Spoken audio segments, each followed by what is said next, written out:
네, 오늘은 잡생각 겸 이제 제가 어록을 정리하면서 이제 느낀 부분을 조금 믹스해서 약간 어록 외전편이라고 말하면서 괜히 이제 지적 허용을 부려보는 시간을 가져보도록 하겠습니다.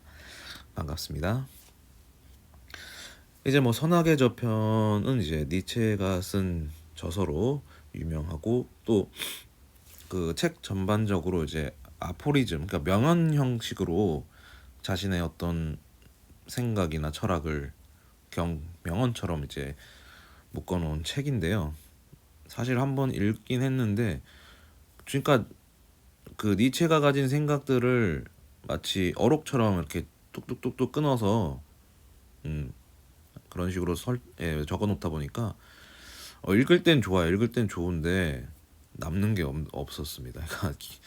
그러니까 뭔가 이 사람의 그런 가치에 대해서 알만한 내용들이 많았을 텐데 읽긴 읽었는데 기억이 전혀 안 나네요. 제가 읽은 책은 이제 선악의 저편, 도덕의 계보학이 함께 묶여 있는 책이었는데, 뭐 도덕의 계보학은 뭐 이제 일종의 그 기독교적인 도덕과 뭐 귀족적 도덕 뭐 이런 식으로 해가지고 기독교적인 그런 도덕 윤리에 대해서 비판하는 약간 그런 느낌의 책이라고 대충 둘러댈 수 있는 수준의 기억밖에 안 나는데, 제가 이제 선악의 저편 경구에서 유일하게 기억했던, 왜냐하면 이제 엄청 유명한 구절인데 마치 이제 니체 어록처럼 남아있는 구절이거든요. 그래서 한번 읽어드리자면, 이제 괴물과 싸우는 사람은 그 싸움 속에서 스스로 괴물이 되지 않도록 조심해야 한다.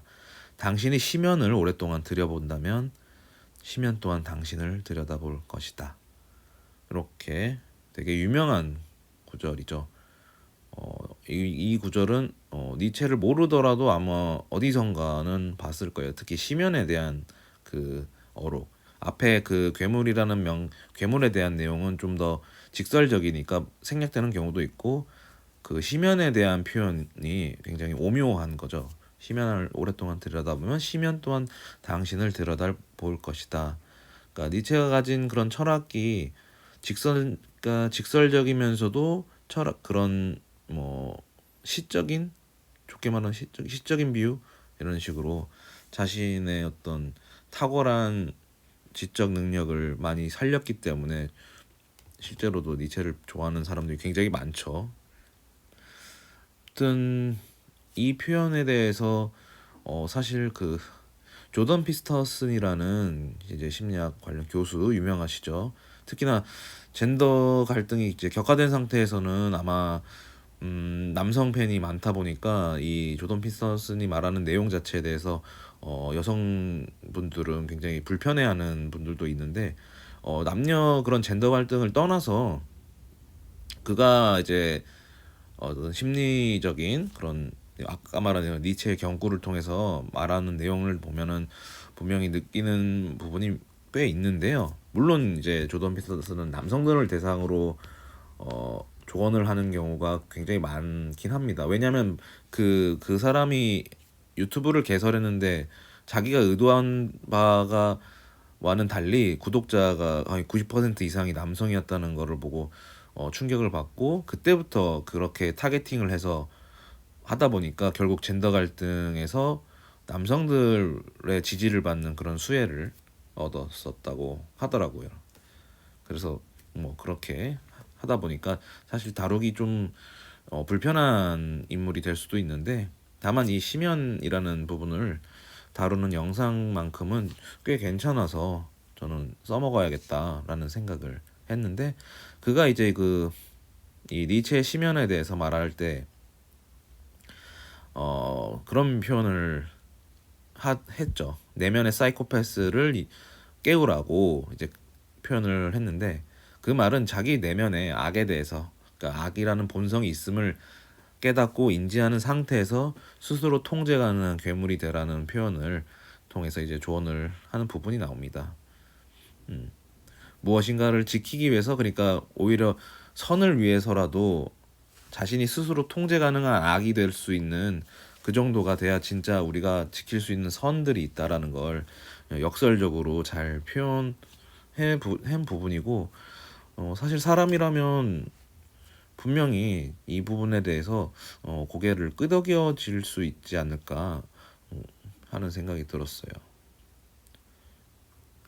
그래서 이제 제가 어록들을 꽤 뭐 정리했던 부분에서 사실 이 잡생각을 정리할 계기가 됐던 것도 사실 에리 프롬 어록을 이제 하다 보니까 그 인간의 본성에 대한 생각을 좀 하게 되더라고요. 어쨌든 그때 어록을 정리하면서 이제 에리 프롬이 인간은 이제 선함과 악함 두 개를 다 가지고 있다는 점. 그래서 우리가 성숙함에 따라서 이제 선함에 이르르고 이제 스스로 악행을 따라가는 사람들을 이제 퇴행이라고 규정을 했죠, 어록상으로. 근데 그가 이제 인간의 본성을 연구했을 때 굉장히 인간은 진짜 악에 가까울 정도로 폭력적이고 또 자신의 어떤 욕구나 어떤 이득을 위해서 어처구니 없이 이제 악행에 참여하는 등의 과정을 이제 볼 수가 있었다라는 걸 말해줬었죠.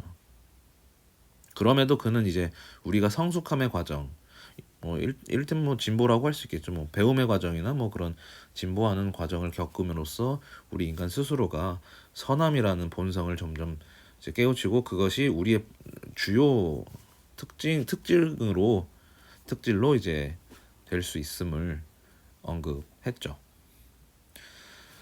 그렇게 보면 이제 한편으로 제가 다뤘던 그 깨진 유리창 효과에 대해서 말했던 이제 필립 짐바르도의 어록을 봤을 때도 결국 인간의 어떤 책임이 분산되는 상황이 주어지면 스스로 악행을 참여하는 그런 본성도 심리도 보여졌었고, 그리고 어떤 상황에 대하면 물론 극한적인 상황도 될 수 있겠고 아까처럼 책임이 분산되는 상황 아니면 내가 정말 이 상황에서 악행을 가담할 수밖에 없는 상황이 되면 우리 스스로도 우리 안에도 결국 본성의 악함이 있기 때문에 그런 악의 혹은 범죄의 일부분 가담하게 되는 상황에도 올 수도 있다라는 내용을 우리가 알 수도 있겠죠.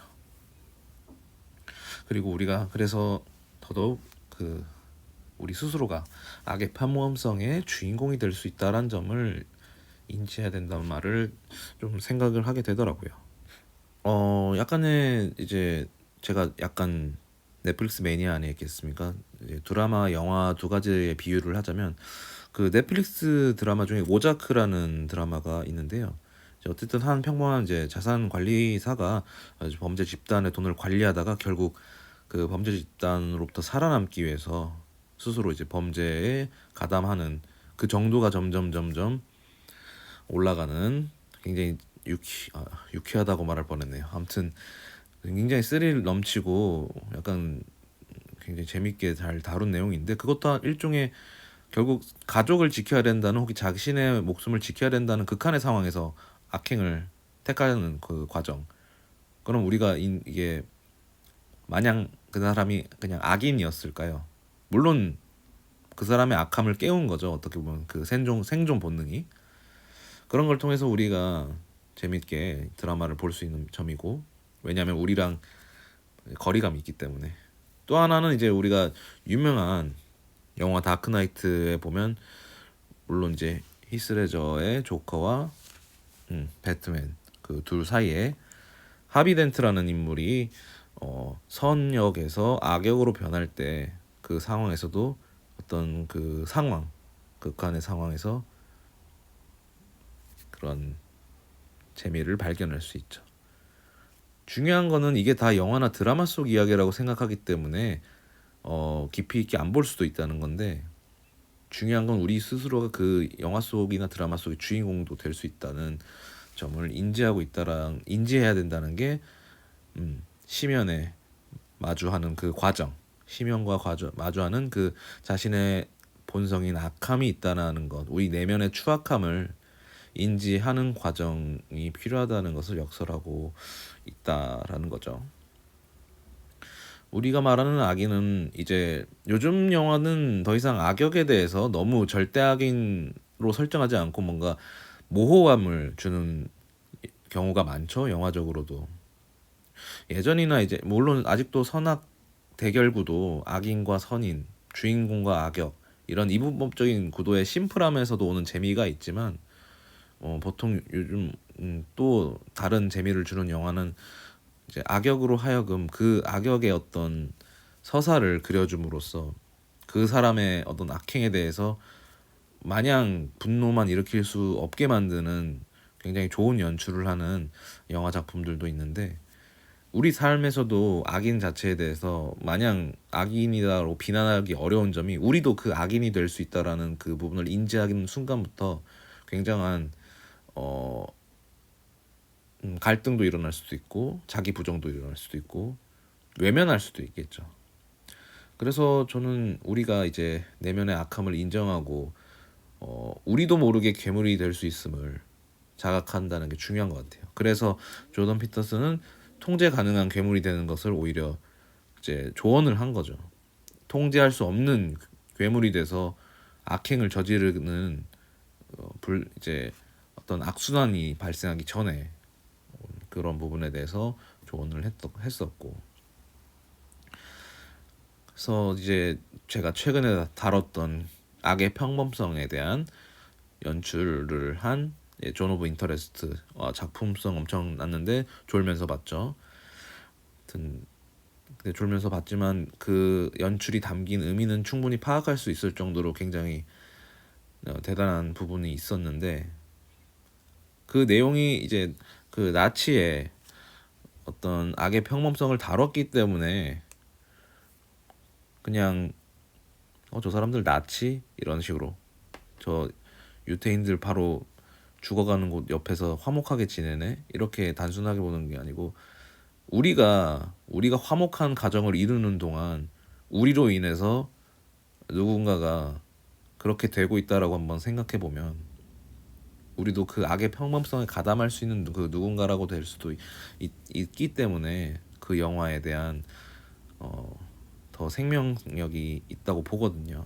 그래서 항상 제가 그래서 항상 내가 뭔가를 항상 잘못할 수도 있다. 근데 나도 누군가에게 악행을 저지를 수 있고 그럴 수 있기 때문에 스스로 항상 내가 가진 내면의 그 추악한 감정들에 대해서 인정하고 그거를 통제할 수 있는 통제가 가능할지 모르겠지만 적어도 내가 악인들의 그런 가면을 쓰고 살아갈 수도 있다라는 걸 항상 생각을 해야겠다라는 마음을 좀 갖게 되는 계기가 됐어요. 이번에 어록들을 정리하면서도 그렇고 또 영화나 이런 것들을 보면서 그 대상이 나다라고 생각했을 때 외면하면 안 되지 않나 그런 생각을 하다 보니까 이야기를 좀 정리하게 되더라고요.